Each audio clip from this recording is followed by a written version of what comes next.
السلام عليكم ورحمة الله وبركاته. كلام وعن داوديال هالكن وجنالك الحرية نيوز وعد كسر دواتان قضبضة وقدر كرون وركان دينها إن حل جنة أحمد مذوبة أو أبابل يقرشد دجال أو كردن نبض ينولل كب اللابي دوبلي مدحوين الدنيا أو شيء إن لجبن أبورت شركي وكجرد واقعي مجالة بوساسو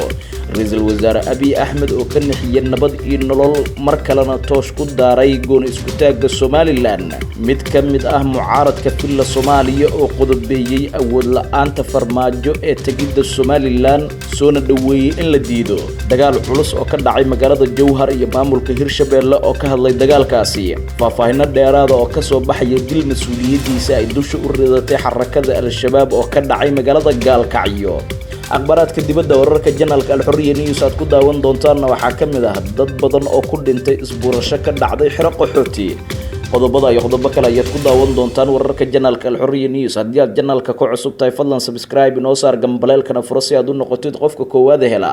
wararka warbixinada 24 saac halkan aan idinku soo gudbino haatanna ku soo dhawaada dhageystayaal qodobadii aad maqasheen oo intaasi ka faahfaahsan aan ku bilownay Axmed Madoobe ayaa abaabul iyo qorshe dagaal oo ka dhan ah nabad iyo nolol ka bilaabay magaalada Doobley ee gobolka Jubbada Hoose wararka aanu ka helayna magaalada Kismaayo ee gobolka Jubbada Hoose ayaa waxa ay sheegayaan in halkaasi saaka laga dareemayo safar la filayo in madaxweynaha Jubbaland uu ku tago magaalada Doobley ee gobolka Jubbada Hoose Axmed Madoobe oo la filayo in safar dhinaca dhulka ah uu ku tago magaalada Doobley ayaa waxa safarkiisa ku wehelin doona saraakiil ka tirsan ciidamada dawlad goboleedka Jubbaland iyo xubno kale oo ka tirsan golihiisa wasiirada ila ku dhadhow madaxtooyada Jubbaland ayaa waxa ay sheegeen in markii Axmed Madoobe uu tago magaalada Doobley uu la kulmi doono maamulka magaalada Doobley sidoo kalena uu booqan doono saldhigyada ciidamada Jubbaland ay ku leeyihiin Doobley wararka ayaa sidoo kale waxa intaasi ku darayaan in Axmed Madoobe saraakiisha ciidamada uu kala hadli doono howlgallada ka dhanka ah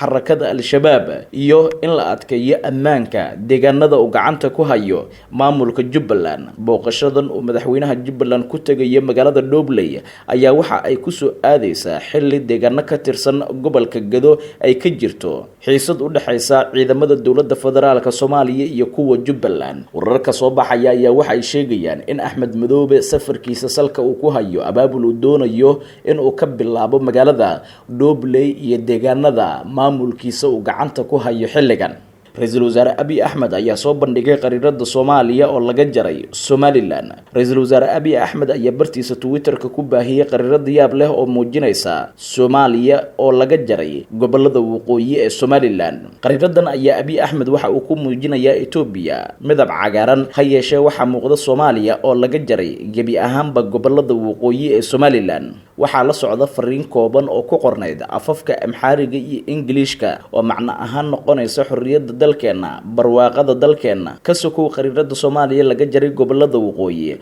haddana sidoo kale kama muuqdaan guud ahaan gobolada Somaliland dadka qaar ayaa taasi ku macneeyay in Abi Ahmed uu aaminsan yahay in Somaliland ay ka mid ahayn Soomaaliya inteeda kale balse aqoonsi aysan haysan sidaas daraadeedna uusan u muujin lama yaqaan sababta Abi Ahmed uu u sameeyay sidan hayeeshee waxa kaliya la fahmi kara waxa ay tahay waxa uu ka aaminsan yahay Soomaaliya iyo siyaasadiisa ku wajahan dawladda Itoobiya ayaa toddobaadkii tagay roog cas u fidisay isla markaana dhinac dhigtay calanka Somaliland markii ay soo dhaweysay madaxweynaha Somaliland Muuse Biixi Cabdi ma ahan markii koowaad oo Abi Ahmed iyo dawladdiisa ay ku xadgudbaan madax banaanida iyo qarannimada Soomaaliya website-ka wasaaradda arrimaha dibadda ee dalka Itoobiya ayaa 26 May 2019 la soo dhigay maab ama qariirad si cad loogu xadgudbayo madax banaanida iyo qarannimada Soomaaliya qariiradaasi oo ahayd tan qaaradda Afrika ayaa gabi ahaanba laga tiray Soomaaliya oo lagu daray Itoobiya laguna muujiyay qariirada in Soomaaliya ay ka tirsan tahay Itoobiya madaxweyne Maxamed Cabdullaahi Maxamed Farmaajo ayaa Abi Ahmed ka dhigtay saaxiibka koowaad waxaana uu rumaysan yahay in uu yahay ninka badbaadin kara Soomaaliya wali waxa daawanaysaan wararka janaalka alxurriya news waqti wacan ayaa idin leenahay saaxiibayaal xildhibaan Axmed Macalin Fiqi oo kamid ah xildhibaanada baarlamaanka federaalka Soomaaliya ayaa qoraal uu soo dhigay bartiisa Facebook uga hadlay safarka la sheegay in madaxweyne Farmaajo uu ku tagayo magaalada Hargeysa ee caasimadda Somaliland. waxa uuna sheegay in 5 sabab dartood aanan la aqbali karin in madaxweyne Farmaajo uu tago magaalada Hargeysa ee Somaliland. gudiyada wada hadallada labada dhinac oo howlgab ahaa intii Farmaajo uu madaxweynaha ahaa muddadaasi oo uusan muujin niyad sami iyo in ay shaqo socoto taasi oo ku tagi karin Somaliland in uusan jirin ajanda cad oo ay soo bandhigeen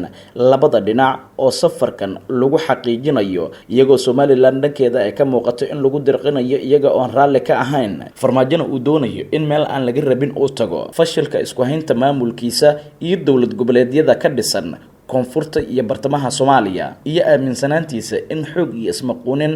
lagu kala baxo sida waxa ka taagan Galmudug iyo Jubbaland. habdhaqankan oo ahaa kii Somaliland gaarsiiyay meesha hadda ay taagan tahay in uu ku jiro madaxweyne Farmaajo bilihii ugu dambeeyay ee xilhayntiisa isagoo wajahaya waxa qabad la'aan kana dhigaysa booqashadan in ay tahay boombuunin uu adeegsanayo ololihiisa doorashada. cidda soo hindista sida gaarka ahna uga faa'iideysanaysa safarkan waa Abiy Ahmed oo doonaya dekada Saylac in ciidamada badda Itoobiya ay saldhig u noqoto. ardayda marka ay fasal ka gudbayaan waxaa la marsiyaa imtixaan. haddii ay ku guuleystaan imtixaankaasi unbay u gudbi karaan fasalka xiga. madaxweyne Farmaajo waxa uu ku dhacay imtixaankii aas-aasiga ahaa ee nabadeynta Muqdisho, isku haynta dowlad goboleedyada iyo abuurista dhaqan dimuqraadiyadeed oo gal wax wada lahaashiyo iyo wax abuur. Axmed Macalin Fiqi oo kamid ah siyaasiyiinta mucaaradka ah ee sida weyn uga soo horjeeda hogaaminta Maxamed Cabdilaahi Maxamed Farmaajo ayaa inta badan waxa uu dhaliilaa siyaasadaha madaxweynaha Jamhuuriyadda Federaalka Soomaaliya Maxamed Cabdilaahi Maxamed Farmaajo. warar dheeraada ayaa waxa ay ka soo baxayaan dagaal culus oo xalay gudaha magaalada Jowhar ee caasimadda Hirshabelle ku dhaxmaray ciidamo ka tirsan kuwa dowladda Soomaaliya iyo kuwa AMISOM oo dhinac ah iyo xubno kamid ah dagaalyahanada xarakada Al-Shabaab. dagaalka ayaa yimid kadib markii Al-Shabaab ay weerareen saldhigga ciidamada dowladda Federaalka Soomaaliya iyo kuwa AMISOM ay ku leeyihiin halka lagu magacaabo lambar 1 oo ka tirsan xaafadda Horseed ee magaalada Jowhar ee xarunta gobolka Shabeellaha Dhexe. waxaana dadka deegaankaasi qaarkood ay sheegeen in dagaalka uu socday ku dhawaad 1 saac. wararka ilaa hadda la helaya ayaa waxa ay sheegayaan in hal askari uu ku dhaawacmay dagaalka ka dhacay gudaha magaalada Jowhar ee xarunta gobolka Shabeellaha Dhexe kaasi oo dhaxmaray ciidamo ka tirsan dowladda Federaalka Soomaaliya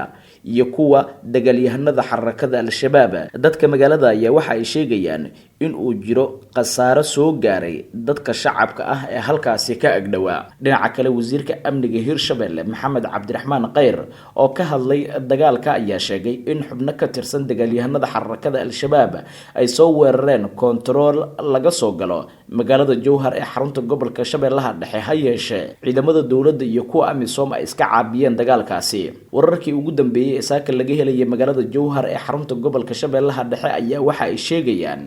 in xaaladdu ay tahay mid degan. ha yeeshee magaalada laga dareemayo dagaalkii xalay ka dhacay. weli waxaad daawanaysaan wararka janaalka Al-Xurriya News. waqti wacan ayaan idin leenahay saaxiibayaal. markana dhinaca Puntland, madaxweynaha dowlad goboleedka Puntland Siciid Cabdilaahi Deni ayaa waxa uu faahfaahin ka bixiyay shirka wada tashiga Puntland kaasi oo hore u iclaamiyay isla markaana la filayo in uu dhaco 15 bisha Maarso. shirkaasi oo lagu qabanayo magaalada Garowe ee xarunta gobolka Nugaal ayaa qorshuhu yahay in ay ka qayb galaan saamileyda siyaasadda Puntland iyada oo looga hadli doono arrimo muhiim ah oo ku saabsan xaaladda dalka ka taagan iyo tan Puntland. madaxweyne Deni oo ka hadlayay munaasabad lagu qabtay magaalada Boosaaso ayaa waxa uu sheegay in shirkaasi looga hadli doono mustaqbalka iyo masiirka Puntland iyo guud ahaanba tan dalka Soomaaliya. waxa uu sheegay in muhiimadda ugu weyn ee kulankaasi uu yahay sidii si midaysan ay u wada shaqayn lahaayeen una adkeyn lahaayeen wadajirkooda dadka Soomaaliyeed meel kasta oo ay joogaan. ugu dambeyntii waxa uu hadalkiisa ku soo gabagabeeyay madaxweynaha Puntland in shirkaasi loo qabanayo dhammaan dadka reer Puntland isla markaana la rajeynayo in wax muhiim ah ay ka soo baxaan shirkaasi. weli waxaad daawanaysaan wararka janaalka Al-Xurriya News. markana magaalada Gaalkacyo ee xarunta gobolka Mudug waxaa lagu dilay Allah u naxariistay gudoomiyihii xaafadda Garsoor ee waqooyiga magaalada Gaalkacyo Cabdiraxmaan Nuur Geesdeer. dilka gudoomiyaha Allah u naxariistay waxaa geystay kooxo ku hubaysnaa bastoolado, waxaana jiray weerarkaasi sidoo kale dhaawacyo uu geystay nin kale oo la socday gudoomiyaha. dableyda oo la sheegay in tiradooda ay gaaraysay ilaa 3 nin oo dhalinyaro ah ayaa madaxa xabado kala dhacay gudoomiye Geesdeer. kooxda dilka geysatay ayaa goobta iskaga baxsaday, waxaana in yar kadib halkaasi gaaray askar ka tirsan ciidanka isku dhafka ah ee ka howlgala magaalada Gaalkacyo, kuwaasi oo bilaabay baaritaano ay ku baacsanayaan qoladii ka dambeysay dilka iyo dhaawaca loo geystay gudoomiyaha xaafadda Garsoor iyo ninka kale ee la socday. durbadiiba dagaalyahanada xarakada Al-Shabaab ayaa sheegtay weerarkaasi lagu dilay gudoomiyaha xaafadda Garsoor ee magaalada Gaalkacyo, waxayna sheegeen in dilkaasi iyaga ay ka dambeeyeen. weli waxaad daawanaysaan wararka janaalka Al-Xurriya News. markana wararka ka imaanaya gobolka Shabeellada Hoose gaar ahaan deegaanka Leedo ee gobolkaasi ayaa waxay sheegayaan in halkaasi uu ka dhacay dagaal xoogan oo u dhaxeeya ciidamada militariga Soomaaliya iyo kuwa dagaalyahanada xarakada Al-Shabaab. dagaalka oo qaatay saacado ayaa labada dhinac waxay isku adeegsadeen hubka noocyadiisa kala duwan, waxaana soo kala gaaray khasaare kala duwan. saraakiil ka tirsan ciidamada militariga Soomaaliya oo dagaalkaasi horkacayay ayaa waxa ay sheegeen in ay beegsadeen saldhigyo militari oo Al-Shabaab ay ku lahaayeen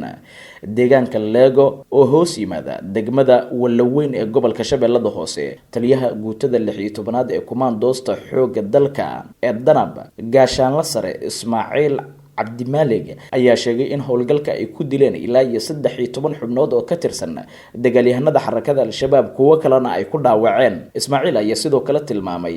in ujeedka howlgalka uu ahaa beegsiga dagaalyahanada xarakada Al-Shabaab ee ku sugan deegaanka Leego ee gobolka Shabeellada Hoose. halkaad warkaasi kala socotaan waa janaalka Al-Xurriya News. markana akhbaaraadka dibadda, ugu yaraan 23 qof ayaa la soo sheegayaa in ay geeriyoodeen kadib markii isbuurasho ay ka dhacday xero qaxooti oo ku taala magaalada Deva ee koonfurta wadanka Nigeria. dadka dhintay ayaa ahaa qaxooti u dhashay wadanka Nigeria, kuwaasi oo ka soo cararay colaadda iyo dagaalada ka socda